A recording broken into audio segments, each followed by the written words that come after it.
The Istanbul Restoration and Conservation Center, affiliated with the Culture and Tourism Ministry, has started work cleaning 600-year-old cannons at the Bodrum Castle. The walls and Ottoman cannons of one of the world's leading museums, the Bodrum Underwater Archaeology Museum in the Bodrum Castle, were found to have been painted June 2014. Before former President Abdullah Gül visit to the district for the 4th Turkish Council Summit, a paint job was carried out under the order of the museum director, Emel Özkan, who was discharged from her post last week and appointed as the Muğla Museum director. Arrangements in the museum were made for the summit, held on June 4 to 5, 2014. Within the scope of the arrangements, the walls of the castle were painted with plastic paint, while the Ottoman cannons were painted with oil paint. Bodrum locals and historians responded harshly to the situation.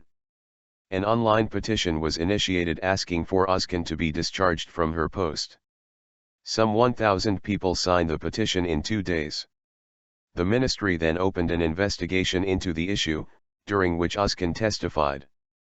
Following Özkan's testimony, 3 conservators and 2 restorers began to clean the paint on the 8 cannons, positioned at the entrance and upper yard of the museum.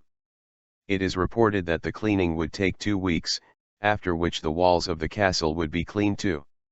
The Bodrum Underwater Archaeology Museum, which is Turkey's only underwater archaeology museum, carries out archaeological works and contributes to Turkey's cultural treasures through its underwater works.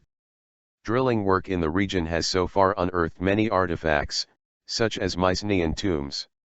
The museum is home to 248 Mycenaean artifacts, the highest number of any other museum.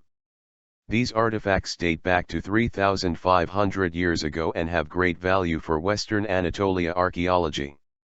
In excavations carried out by the museum in Bodrum's Gümüşlük neighborhood, a necropolis from the Bronze Era and funeral gifts were discovered.